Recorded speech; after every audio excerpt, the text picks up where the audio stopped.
A night like that wasn't supposed to feel alive. The clouds were too low, the wind too still, and the moon tucked itself behind a curtain of fog like it wanted nothing to do with the world below. Miles lived in a small town where nothing ever happened, the kind of place where the loudest thing you'd hear after sunset was the hum of a single passing car or the rustle of a stray newspaper rolling across the street. But even the quietest towns have secrets, and some secrets wait for the right person at the right time. Miles never imagined that person would be him. He didn't think he was important enough for a secret to choose him. But that night everything changed. He had gone out to clear his head, walking along the old trail near the edge of town, the place where the forest met an abandoned line of fields. It wasn't a scary place, not really, but something about it always felt aware, as if the trees had eyes. As if the shadows leaned closer than they should. Miles didn't believe in supernatural things, not until he heard it. His name, whispered, soft, close enough to brush the back of his neck. Miles. He spun around so fast he nearly tripped over a fallen branch. No one was there. Not a single human sound. Not a footstep, not a breath, nothing but wind drifting between the leaves. But he couldn't shake it. That whisper had felt too focused, like someone had leaned in close to his ear from behind. He breathed out a shaky sigh. Just the wind, he whispered to himself, even though he didn't believe it. Trying to shake it off, he walked deeper down the trail. And that's when he saw a tree. A massive oak standing alone in the clearing. Its trunk was wider than anything he'd seen, its branches twisted like arms frozen mid-movement. But what caught his attention wasn't its size, it was the way the bark glowed faintly, like embers buried under the surface.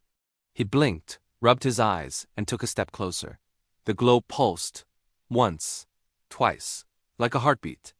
And then, clear as if someone were standing behind him, he heard it again. Miles. The voice came from the direction of the tree.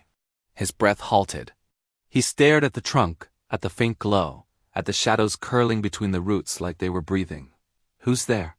He called out, voice cracking slightly. The forest answered with silence, then a soft groan, as if the tree itself were waking up. A seam of light traveled up its bark, then split into faint shapes. Not letters, not patterns. Faces. Faint outlines, as if memories were trapped within the wood. One face looked exactly like him, same jawline, same eyes, same age. And before he could speak, the tree whispered again. Miles. Listen. He stumbled backward, but the whisper followed him, gentler this time, like something pleading for him to stay.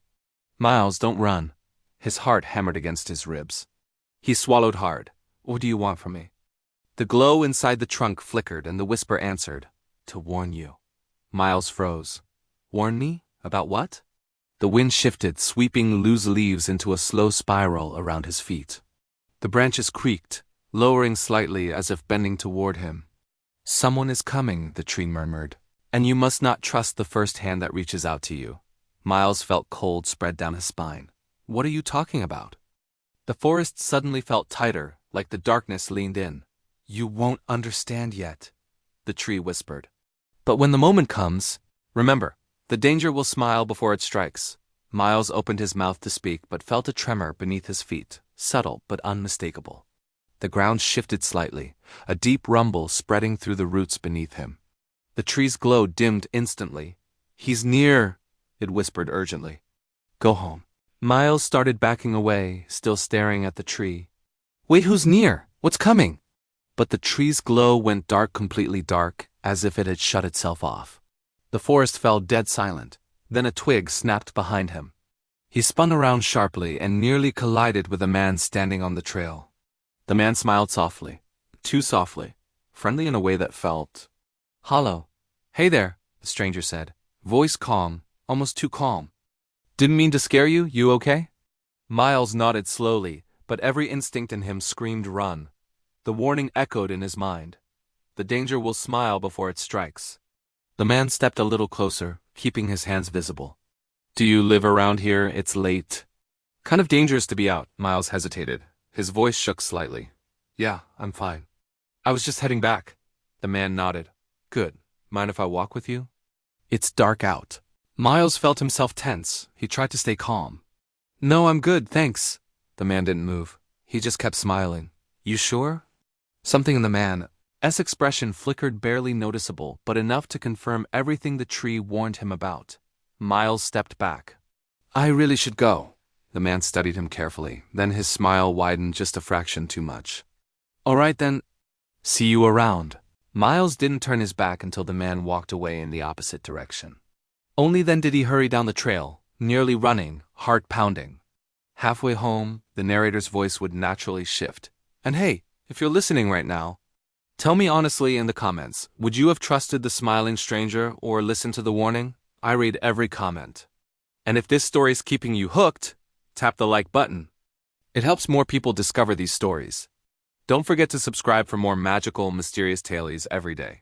Miles reached home and locked the door immediately. His hands trembled as he walked to his room. He tried to sleep. He couldn't. The tree's whispers replayed in his head like echoes stuck behind his ears. Hours later, when the sun finally rose, Miles checked the news on his phone. Man arrested near Old Creek Trail, suspected in multiple disappearances. Miles' throat tightened. The picture showed the same man he saw on the trail. He sat frozen, phone trembling in his hand. The tree wasn't warning him about something coming. It was warning him about something already there. Later that day, Miles returned to the clearing not out of fear but gratitude. The tree stood silent, its bark normal again, no glow, no faces, no whisper. But he placed a hand on its trunk and whispered, "Thank you." As he turned to leave, faintly, so faintly he almost thought he imagined it, he heard, "Miles. This won't be the last time." His breath caught. "What do you mean?" But the tree whispered one final line. "When shadows warn you, listen. Sometimes the universe whispers before it shouts.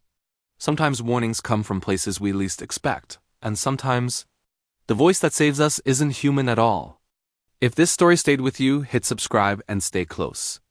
More magical warnings, more mysterious tales, and more life lessons are coming. And maybe, one day, a whisper will save you too.